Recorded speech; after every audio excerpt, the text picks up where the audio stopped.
کروا سکتے ہیں اور پھر ہم گفتگو کو جہاں سے کل رکی تھی وہیں سے آگے لے کر چلیں گے. جی پیارے بھائی، آپ کا نام اور آپ کہاں سے ہیں بتا سکتے ہیں آپ؟ جی میرا نام امپورٹنٹ نہیں ہے اور میں کہاں سے ہوں یہ بھی امپورٹنٹ نہیں ہے. میں قرآنسٹ ہوں، یہی کافی ہے. اور میں اپنے تعارف کو اس سے آگے نہیں ابھی آپ کے سامنے پیش کرنا چاہتا.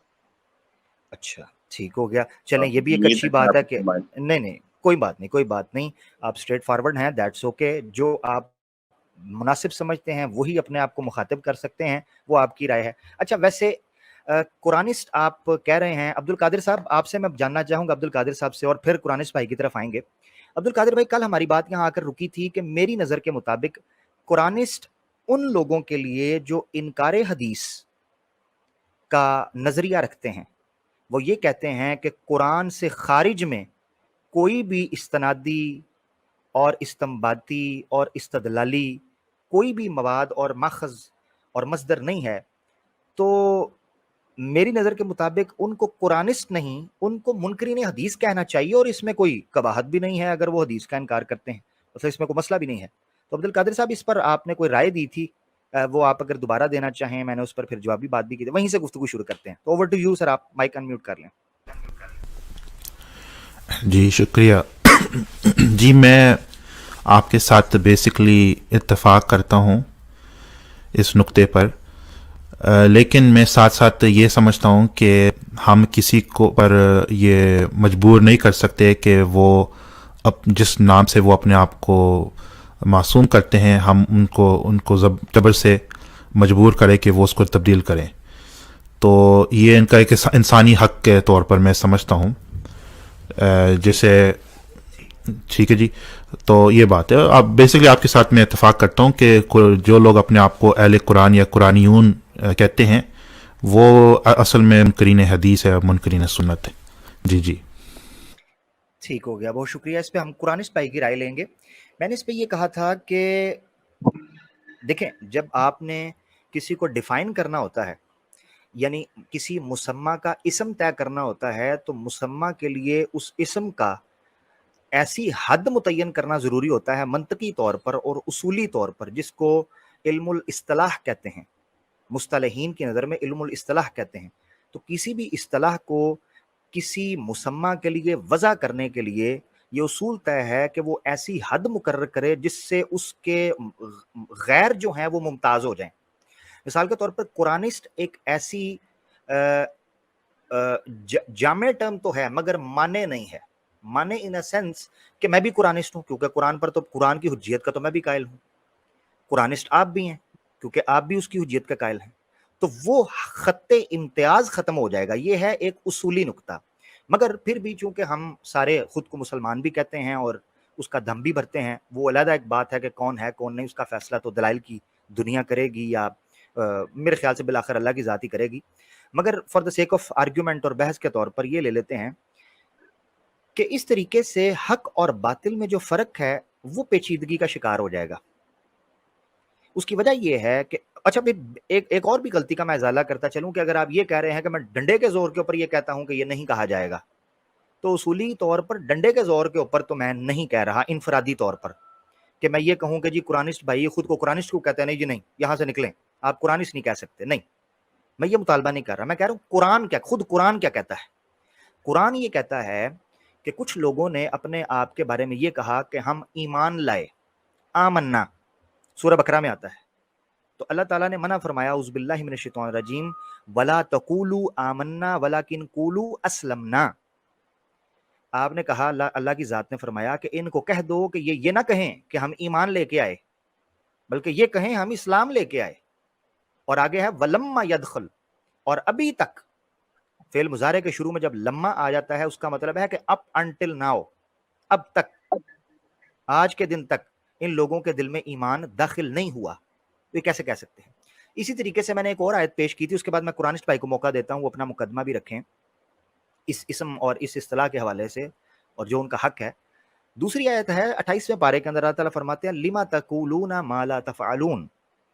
اس سے استدلال میرا کیا ہے؟ گو کہ یہ آیت بڑی خاص ہے ایک پیرائے کے اندر، مگر اس سے استدلال عام میں یہ کرتا ہوں، اور عقل بھی اس چیز کا تقاضا کرتی ہے، بڑی عمومی سی بات ہے، منطقی سی بات ہے. وہ یہ ہے کہ کسی بھی چیز میں جب قول اور فعل کا تضاد ہوتا ہے تو وہ اخلاقی جواز اور حق کھو بیٹھتا ہے کہ وہ اپنے آپ کو کسی ایسی چیز سے منسوب کرے جس کا وہ حقیقی معنوں کے اندر حقدار نہیں ہے، یا کسی ایسی چیز کا مطالبہ کرنا شروع کر دے جو اس کے اوپر کما حقوہ بیٹھتی نہیں، یا یہ کہہ لیں کہ اس میں غیر شریک ہو جائے، دوسرا بھی شریک ہو جائے جو آپ کے بقول ہی اس کے اوپر کما حقوق بیٹھ نہ سکتی ہو۔ اینی ویز اوور ٹو قرآنسٹ بھائی۔ قرآنسٹ بھائی ویلکم ٹو دا شو سر، آپ اس حوالے سے کیا کہنا چاہتے ہیں؟ اس اصطلاح کے حوالے سے، قرآنسٹ ٹرم کے حوالے سے آپ بات کر سکتے ہیں سر، جناب مائک ان میوٹ کر لیجیے۔ جی السلام علیکم۔ جی ایسا ہے کہ یہ قرآنسٹ جو ہے ایک مشہور ٹرم بن چکی ہے، اور جو وہ لوگ جو صرف قرآن سے دین کو اخذ کرنے کی بات کرتے ہیں، بلکہ یوں کہنا چاہیے کہ منزل من اللہ سے دین کو اخذ کرنے کی بات کرتے ہیں، ان کو عام طور پر ہم قرآنسٹ کہتے ہیں۔ تو جب ایک اصطلاح قائم ہو جاتی ہے تو اگر وہ غلط العام بھی ہو تو پھر اس کو ایکسیپٹ کرنا پڑتا ہے۔ تو اس لیے اگر آپ مجھے منکر حدیث کے نام سے یاد کرنا چاہتے ہیں تو یہ مناسب نہیں ہے، کیونکہ یہ ابتدا میں ہی بسم اللہ کے طور پر ہی سننے والوں کے ذہن میں ایک منفی رجحان قائم کر دیتا ہے۔ تو اس کے بعد پھر جو گفتگو ہے وہ یک طرفہ سنی جاتی ہے، اس کو ڈیفینسو موڈ پہ آ کر میں بات کر سکوں گا۔ آپ بھی قرآنسٹ ہیں، لیکن آپ ساتھ حدیثوں کو بھی دین کا بنیادی ماخذوں میں سے تصور کرتے ہیں۔ تو اس لیے آپ مطلب خود کو قرآنسٹ کہیں گے تو پھر اس کا مطلب ہے کہ آپ نے حدیثوں کا ساتھ چھوڑ دیا، یا حدیثوں کو ڈیفینڈ کرنا آپ کے بس کی بات نہیں رہی۔ تو اس لیے آپ قرآنسٹ اپنے آپ کو نہیں کہہ سکتے، لیکن میں اپنے آپ کو قرآنسٹ اس لیے کہہ سکتا ہوں کہ میں حدیثوں سے دین کو اخذ کرنا جو ہے وہ درست نہیں سمجھتا۔ تو میں بس اس کے اوپر یہ کہنا چاہتا ہوں۔ بہت شکریہ، آپ کا پوائنٹ آ گیا جی جی، بہت شکریہ۔ اچھا یہ ہے کہ سب سے پہلے تو یہ ہے کہ یہ فیصلہ میرے خیال سے ہمیں ابھی سے نہیں کرنا چاہیے کہ کون کیا سوچتا ہے اور کس بارے میں کیا اس کی رائے ہے۔ میرے خیال سے آگے چلیں گے تو پتہ چلتا جائے گا کہ کیا رائے ہے کیا نہیں ہے۔ مثال کے طور پہ آپ نے کہا کہ جی وہ آپ ڈیفینڈ نہیں کر سکتے، یہ سمجھا جائے گا کہ آپ ڈیفینڈ نہیں کر سکتے، تو یہ تو جب ہم میدان میں اتریں گے تو پتہ چل جائے گا کہ ڈیفینڈ ہوتا ہے کہ نہیں ہوتا، ٹھیک ہے؟ یہ تو میدان میں جب اتریں گے تو تب پتہ چلے گا کہ حدیث کے متن اور حدیث کی جو مقدمہ ہے وہ کس طریقے سے ڈیفینڈ کیا جاتا ہے یا نہیں۔ یہ بہت بات کی بات ہے، پہلے فیصلہ نہیں یہ کیا جا سکتا۔ اچھا ایک تو یہ چیز میں کلیئر کرنا چاہتا تھا کہ یہ میرے خیال سے ابتدا کے اندر ہی یہ بھی ایک نیگیٹو امپیکٹ پڑے گا سب کے اوپر، ایک تو یہ چیز۔ دوسری چیز یہ ہے کہ میں غلط العام کا قائل نہیں ہوں، میں علمی بنیادوں کے اوپر اپنے آپ کو درست کرنے کا اور لے کر چلنے کا قائل ہوں۔ جو غلط العام ہے وہ غلط العوام تو ہو سکتا ہے، غلط الخواص نہیں ہو سکتا۔ تو اگر کسی کو غلط العوام میں رہنے کا یا غلط العام میں رہنے کا شوق ہے وہ اس کا اپنا مسئلہ ہے، نمبر ایک۔ اچھا دوسری چیز یہ ہے کہ جب کوئی چیز غلط العام ہو جائے اور اس کا تعلق عقائد سے ہو، سطحی معلومات سے یا معاشرت سے نہ ہو، مثال کے طور پر لغت کے اندر کسی لفظ کا غلط العام ہو جانا، یہ عقیدے کے یا اصول کے غلط العام ہونے کے مترادف نہیں قرار دیا جا سکتا، یاد رکھیں۔ مثال کے طور پر میری نظر کے اندر قرآنسٹ ٹرم ایک انکار حدیث کے نظریہ رکھنے والے شخص کے ساتھ خاص کرنا یہ غلط العام اس درجے کا نہیں ہے کہ جس طرح لغت کے کسی لفظ کو غلط جو ہے نا وہ پرناؤنس کر دیا جائے یا تلفظ اس کا غلط ہو جائے۔ میرے نزدیک یہ اصولی بحث ہے کہ کسی کا کسی نام کے ساتھ خاص کر دینا۔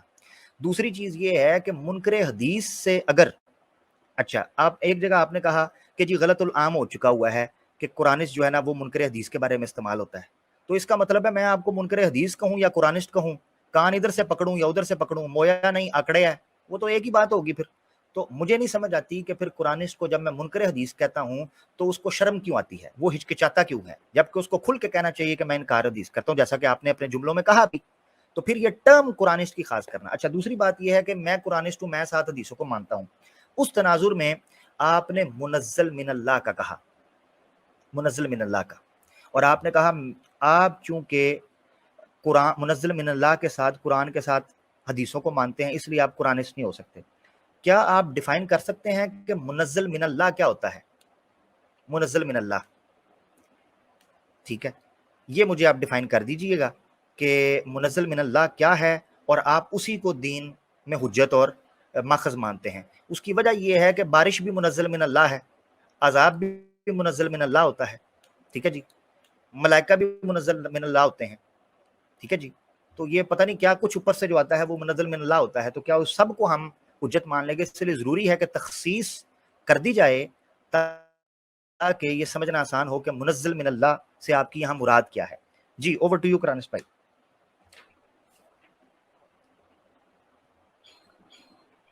جی آپ مجھے اگر منکر حدیث کہیں گے تو قرآن بھی ایک حدیث ہے. قرآن میں ہی لکھا ہے فَبِأَيِّ حَدِيثٍ بَعْدَهُ يُؤْمِنُونَ کہ یہ حدیث جو تمہارے پاس قرآن کی شکل میں ہے اس کے بعد اور کسی حدیث کے اوپر تم ایمان لاؤ گے. تو یہ ایک حدیث کا لفظ اس میں آیا ہے جو کہ منکر جو حدیث کو ماننے والے ہیں ان کے لیے بھی یہ یعنی ایک تازیانہ ہے, ان کے لیے بھی ایک دلیل ہے کہ ان کو اس حدیث کے بعد یعنی قرآن کے بعد کوئی اور حدیث نہیں ماننی ہے. بڑا واضح قرآن پاک میں لکھا ہے سورہ مرسلات آیت 50 فَبِأَيِّ حَدِيثٍ بَعْدَهُ يُؤْمِنُونَ کہ یہ ایک حدیث جو اللہ تعالیٰ نے نازل کر دی ہے اس کے بعد اور کون سی حدیث ہے جس کے اوپر تم ایمان لاؤ گے. تو اس لیے میں سمجھتا ہوں کہ وہ دین جو اللہ کی طرف سے آیا ہے وہ اللہ کا نازل شدہ ہونا چاہیے, نہ کہ سینکڑوں سال بعد یا بیسیوں مطلب بیسیوں تو اب اس کو نہیں کہہ سکتے حدیثوں کے مجموعے کو, یہ سینکڑوں سال بعد ہی کھلائے گا, 150 سال بعد ہے یا 200-250 سال بعد جمع ہونے والی حدیثیں. تو ان کو آپ کسی بھی طرح سے وہی غیر مطلوع یا ان کو وہ سینٹٹی نہیں دے سکتے جس کے نتیجے میں آپ یہاں سے دین اٹھائیں گے. تو یہ میرا مطلب ایک بنیادی کلام ہے جس کے اوپر آپ مجھ سے بات کریں گے. اور دوسرا یہ کہ اگر آپ مجھے منکر حدیث کہہ کے بلانا چاہتے ہیں تو پھر میں آپ کو حدیثیہ کہہ کر بلاؤں گا. تو کیونکہ لیول کرنا اس میں بہت ضروری ہے, کیونکہ اگر سامعین سنیں گے مجھے بار بار کہ یہ منکر حدیث صاحب بول رہے ہیں اور آپ کو سنیں گے کہ یہ اہل سنت والجماعت یا مسلمان بھائی یا کچھ اور اس طرح کا آپ اس کو بنائیں تو یہ مناسب نہیں رہے گا. ٹھیک ہے, تو اس لیے آپ میرا نام تبدیل نہیں کر سکتے قرآنسٹ سے. قرآنسٹ کو آپ قرآنسٹ ہی رہنے دیں گے. تو یہ بالکل درست نہیں ہے کہ ایسا نام آپ میری طرف منسوب کریں جو میں اپنے لیے پسند نہیں کر رہا. ٹھیک ہو گیا. اچھا آپ کی بات ہو گئی, میں بات کر سکتا ہوں نا؟ ٹھیک ہو گیا. اچھا پیارے دوست, سب سے پہلے تو یہ ہے کہ جب آپ قرآنسٹ کہہ رہے ہیں نا خود کو, تو سب سے پہلے یہ ذہن میں رکھیں کہ جب آپ نے قرآن پڑھنا ہے تو اعوذ باللہ سے شروع کرنا ہے, کیونکہ قرآن میں اللہ تعالیٰ کہتے ہیں وَإِذَا قَرَأْتَ الْقُرْآنَ فَاسْتَعِذْ بِاللَّهِ مِنَ الشَّيْطَانِ الرَّجِيمِ. آپ نے اعوذ باللہ نہیں پڑھی تو اس لیے آپ قرآنسٹ ہونے کا سب سے پہلے حق کھو چکے ہیں. اگر تو نسیان کی وجہ سے نہیں پڑھ سکے تو پھر علیحدہ بات ہے, مگر اگر دانستہ طور پر نہیں پڑھتے تو پھر قرآنسٹ کا بنیادی طور پر حق کھو چکے ہیں, کیونکہ آپ قرآن پڑھنے کا جو بنیادی حق تھا وہ تھا اعوذ باللہ من الشیطان الرجیم. اس کے بعد قرآن پڑھتے ہیں. آپ نے سیدھی آیت پڑھ دی فَبِأَيِّ حَدِيثٍ بَعْدَهُ يُؤْمِنُونَ. ایک تو یہ چیز سب سے پہلے درست کر لیں کہ قرآنسٹ کے لیے سب سے پہلے قرآن پڑھنے کے اصول اور اخلاق اور آداب جو ہیں ان کو ملحوظ خاطر رہنا چاہیے, تب ہم وہ حق ادا کر سکتا ہے قرآنسٹ ہونے کا, جو کہ میں نے ادا کی الحمدللہ. اچھا ایک چیز. دوسری چیز یہ ہے کہ آپ نے کہا کہ قرآن کو حدیث کہا گیا ہے. اچھا پہلے میں اس چیز کو کہہ دوں, آپ نے بڑی پیاری بات کی, آپ نے کہا میں آپ کو حدیثیہ کہوں گا. آپ خود کہہ رہے ہیں کہ قرآن کو حدیث کہا گیا ہے تو مجھے حدیثیہ کہہ لیں, بلکہ آپ کو زیادہ بہتر ہے کہ آپ کو حدیثیہ کہا جائے, کیونکہ قرآن کو بھی حدیث کہا گیا آپ کے بقول, تو پھر میں بھی آپ کو حدیثیہ کہہ لوں گا, کوئی مسئلہ نہیں. یعنی قرآن کو کہا گیا ہے کہ فَبِأَيِّ حَدِيثٍ بَعْدَهُ يُؤْمِنُونَ, آپ کے بقول وہ قرآن کو کہا گیا نا, تو پھر قرآن کا دوسرا صفاتی نام حدیث بھی ہوا, یا میرے خیال سے ذاتی نام ہو جانا چاہیے, صفاتی نام بھی نہیں, ذاتی نام قرآن کا ایک اور حدیث ہو گیا. تو اس کا مطلب ہے جو خود کو حدیث کا ماننے والے کہتے ہیں وہ حدیثیہ کہا جائے ان کو, تو وہ قرآن بھی اس کے اندر شامل ہو جائے گا, حدیث بھی شامل ہو جائے گی اور قرآن بھی شامل ہوگا. Very good, thank you. آپ نے ایک اچھی اصطلاح ہمیں دے دی تاکہ ہم اپنے آپ کو ایک اور اچھے نام سے جو کہ قرآن سے مخاطب کر سکیں. تو آپ مجھے حدیثیہ کہہ سکتے ہیں, مگر ایک شرط کے اوپر کہ میں بھی آپ کو پھر منکر حدیث ہی کہوں گا. اس کی وجہ یہ ہے کہ آپ ایک حدیث کا انکار کر رہے ہیں اور ایک حدیث کو مان رہے ہیں. یعنی قرآن کو بھی حدیث کہتے ہیں اور ہمارے نزدیک اس کے بعد کی جو حدیثیں ہیں ان کو بھی حدیث کہتے ہیں. تو آپ حدیث کے جز کا انکار کر رہے ہیں, جز پر ایمان رکھ رہے ہیں, جبکہ میں حدیث قرآن کا بھی ایمان رکھتا ہوں اور اس کے بعد جو سند کے ساتھ متصل صحیح مرفوع احادیث ہیں میں ان پر بھی ایمان رکھتا ہوں. تو اس کا مطلب ہے کہ میں مکمل حدیث مجموعے کے اوپر ایمان رکھتا ہوں, آپ جز کے اوپر ایمان رکھتے ہیں. اور جو حدیث کے یا المنزل من اللہ کے یا قرآن کے یا ایسی چیز کے جو ثابت ہو جائے تصدیق شدہ قرآن سے بھی اس کی تصدیق ہو جائے, فرقان کے پلڑے کے اوپر پرکھ لیا جائے, اس کے جز کا انکار کرے تو وہ کل کے انکار کے مترادف مانا جاتا ہے. اور یہ یہودیوں کی صفت ہوا کرتی تھی کہ افتؤمنون ببعض الکتاب وتکفرون ببعض, کہ بعض کے ساتھ ایمان لے کے آتے تھے, بعض پر ہاتھ کھڑے کر کے کہتے تھے جھاڑ کے کہ جی ہم نہیں مانتے. اچھا, ایک تو یہ چیز ہوگی حدیث کے حوالے سے. دوسری چیز میں یہ کہنا چاہ رہا تھا کہ وہ آیت آپ مکمل نکالیں کہ اس میں کس جگہ پر قرآن کو حدیث کہا گیا, وہ سیاق کیا ہے. وہاں پر ضمیر بولی گئی ہے کہ کون سی حدیث کے اس کے بعد تم ایمان لے کے آؤ گے. وہ قرآن کو جو حدیث کہا گیا اس کا سیاق نکالنا ہے کہ وہاں پر قرآن کو حدیث کہا گیا ہے یا کس چیز کو حدیث کہا گیا ہے, وہ پورا سیاق ہے اس کا. تو آپ جب استدلال کریں گے تو آپ نے وہ آیت کا پورا سیاق پڑھنا ہے.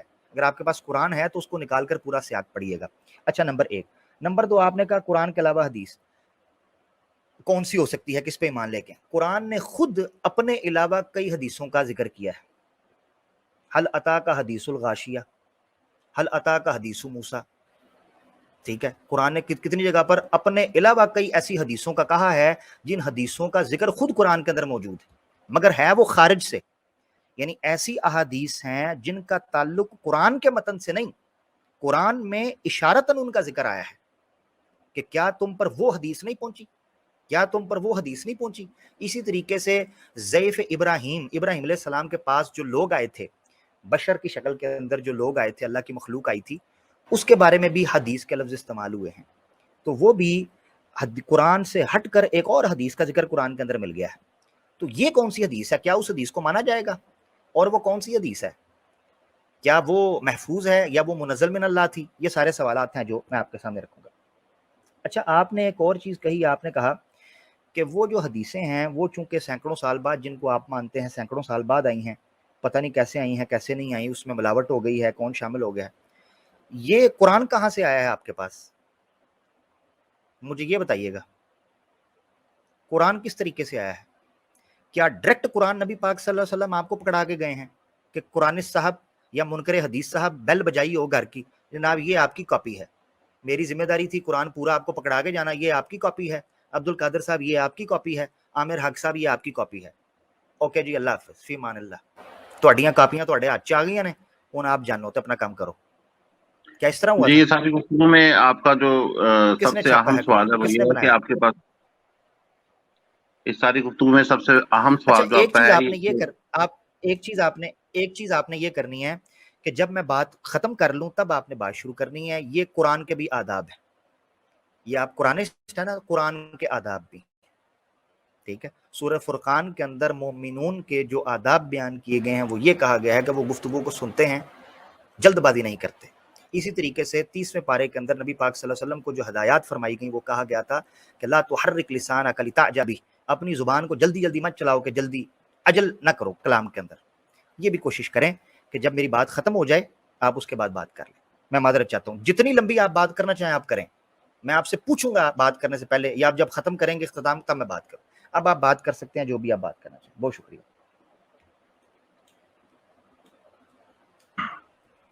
جی, میں سمجھا تھا آپ نے مجھے گو ہیڈ دے دیا ہے, اس لیے میں نے بات شروع کی تھی, تو بر ٹھیک ہے. تو یہ جو آپ نے اتنی لمبی گفتگو کی ہے, اس کے اندر جو سب سے اہم بات وہ یہ ہے کہ قرآن پاک سے ہمارے پاس بشکل حدیث پہنچا ہے, یعنی کسی نے کسی کو سنایا یا لکھوایا اور وہ پھر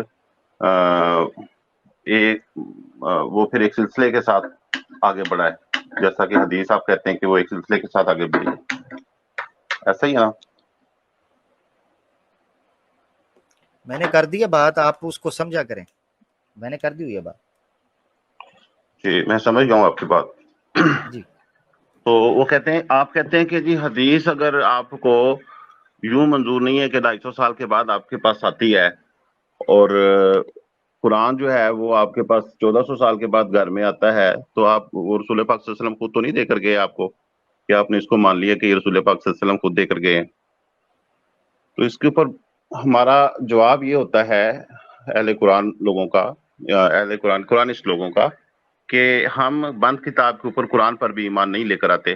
ہم قرآن کو پڑھتے ہیں, اس کے دلائل کے اوپر غور کرتے ہیں, اور اس کے بعد پھر ہم جب عقل و شعور والے ہوتے ہیں تو پھر اس کو اس کی آیات کے اوپر ایمان لے کر آتے ہیں. تو اس وجہ سے ہم اپنے آپ کو عموماً سمجھتے ہیں کہ اللہ تعالیٰ نے کچھ آیات ہمارے سامنے دیں اور وہ ہم نے پڑھا, ان کی حقانیت ہم پر کھلی تو ہم نے ان کو قبول کر لیا. ایسا نہیں ہوا کہ ہم نے دیکھا کہ ہماری شیلف کے اندر قرآن پڑھا ہے, اس کی بجائے اگر وید پڑھی ہوتی تو ہم شاید کہتے کہ یہ وید سچی ہے. تو ایسا نہیں ہے اہل قرآن کا معاملہ کہ وہ بند کتاب کے اوپر ایمان لے کر آتے ہیں, وہ کھلی کتاب کے اوپر ایمان لے کر آتے ہیں. اور حدیثوں کو بھی جب ہم کھول کر دیکھتے ہیں تو پھر ہماری طبیعت میں بیزاری آتی ہے اور ہم سمجھتے ہیں کہ یہ وہ کتاب نہیں ہے جس کے اوپر ایمان لایا جائے یا جس سے دین اخذ کیا جائے. اگر اس سے دین اخذ کیا جائے گا تو بہت سارے مسائل پیدا ہوں گے جن کو ہم کبھی بھی حل نہیں کر سکیں گے. تو اس لیے ہم حدیثوں سے دین اخذ کرنے کے معاملے کو متروک جانتے ہیں, اس کو ناجائز سمجھتے ہیں, اس کو جائز نہیں سمجھتے. اور ہم یہ سمجھتے ہیں کہ ایک اللہ کافی ہے کہ وہ اپنی بات کو مستحکم دلائل کے ذریعے سے سمجھائے, اور ان مستحکم دلائل ہی کی بنیاد پر ہم اللہ تعالیٰ کی بات کو حق مانتے ہیں. یہ نہیں آپ کہہ سکتے کہ دیکھیں جی قرآن کے فلاں صفحے پر یہ 2 لفظ لکھے ہوئے ہیں, آپ اس کو کیوں نہیں مانتے. میں تو اس کو تبھی مانوں گا جب اس 2 الفاظ کی بات میری سمجھ میں آئے گی, جب میں اس کے اوپر اپنی عقل اپلائی کروں گا اور عقل کے اندر وہ فٹ بیٹھ رہی ہوگی تو میں اس کو قبول کروں گا. اس وجہ سے نہیں قبول کروں گا کہ یہ میری دینی کتاب کے اندر لکھی ہوئی ہے. لیکن ہم نے قرآن کو پڑھ کر دیکھا ہے اور اس کے دلائل اتنے خالص, اس کے دلائل اتنے مستحکم ہیں کہ اس کا انکار نہیں کیا جا سکتا, اس کو ہر جگہ سے ڈیفینڈ کیا جا سکتا ہے. جبکہ حدیث کا یہ معاملہ نہیں ہے, اس کو آپ 2 صفوں کو بھی آپ اس کو ٹھیک طرح سے ڈیفینڈ نہیں کر سکتے. جب بھی آپ وہ حدیث پڑھیں اور آخر پر آپ دیکھیں واللہ اعلم بالصواب, اور یا پھر آپ پڑھیں کہ اس طرح سے کہا یا کچھ اس سے ملتا جلتا کہا حدیث آگے بیان کرنے والے میں, تو شبہ تو اسی وقت اس کے اندر داخل ہو جاتا ہے. تو جب اس کے اندر شبہ داخل ہو گیا تو پھر آپ یقین واثق کے ساتھ اس کے اوپر عمل درآمد نہیں کرنا چاہیں گے, آپ اسی بات کے اوپر یقین کامل کے ساتھ عمل درآمد کرنا چاہیں گے جو یقینی حقائق کے ساتھ آپ تک پہنچے گی. اور ایک اور اس کا پہلو یہ ہے کہ کتاب اگر رسول پاک صلی اللہ علیہ وسلم کے زمانے سے ہمارے پاس پہنچنے کے دوران میں کوئی فرقہ, کوئی گروہ, کوئی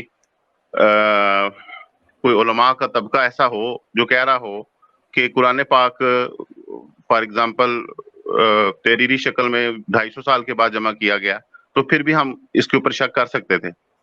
لیکن ایسی بھی بات نہیں ہے. قرآن پاک اول دن سے جیسے جیسے قرآن پاک نازل ہوتا رہا, اس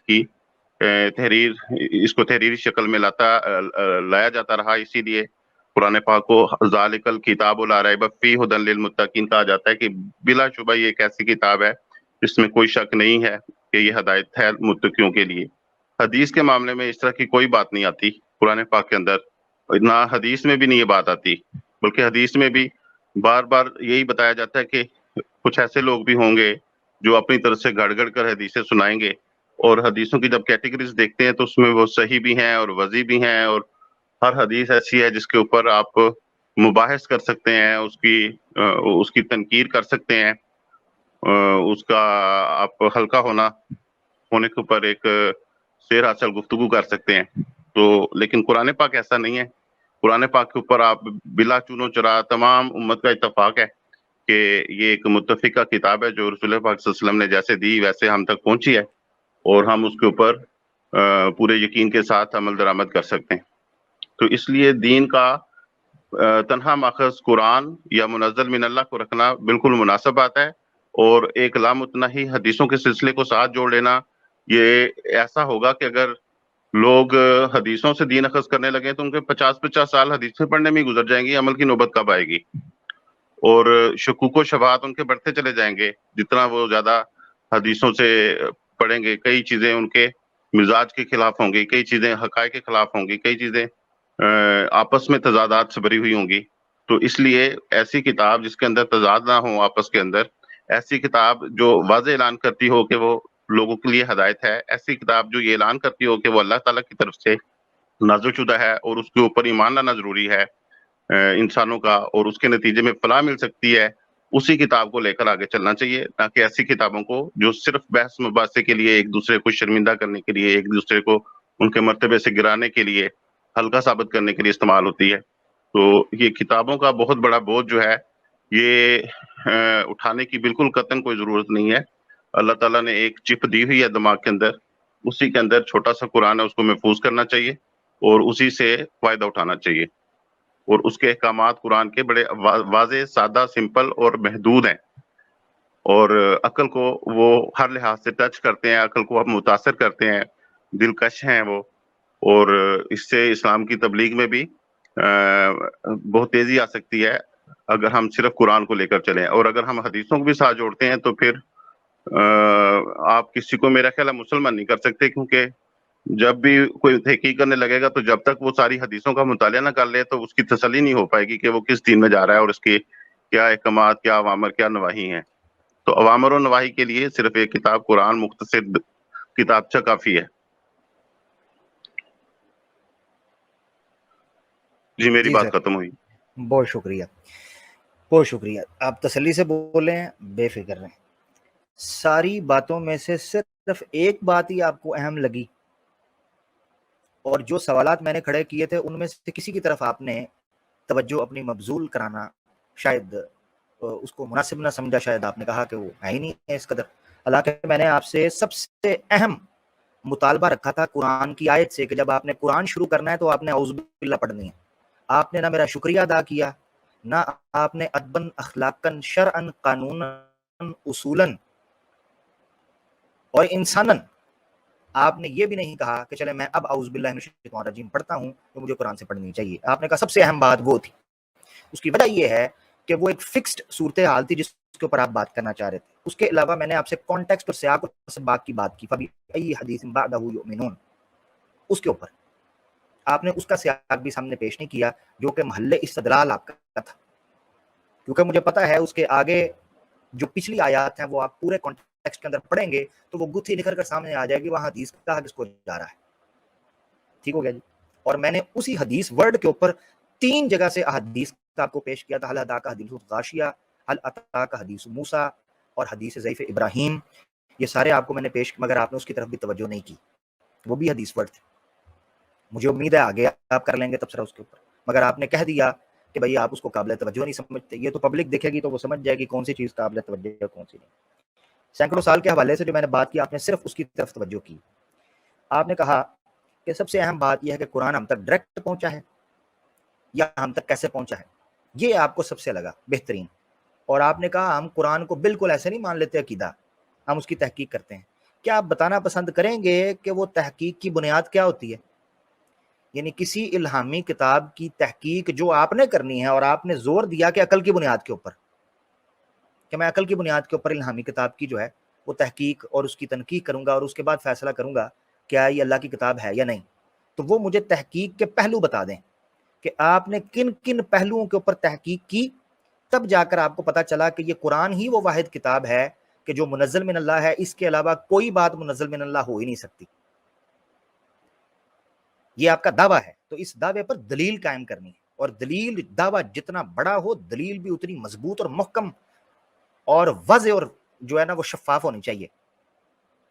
صرف تنقید نہیں احادیث، کیونکہ آپ نے مقدمہ رکھا، آپ کا دعویٰ ہے کہ قرآن کے علاوہ جو ہے وہ سب باطل ہے.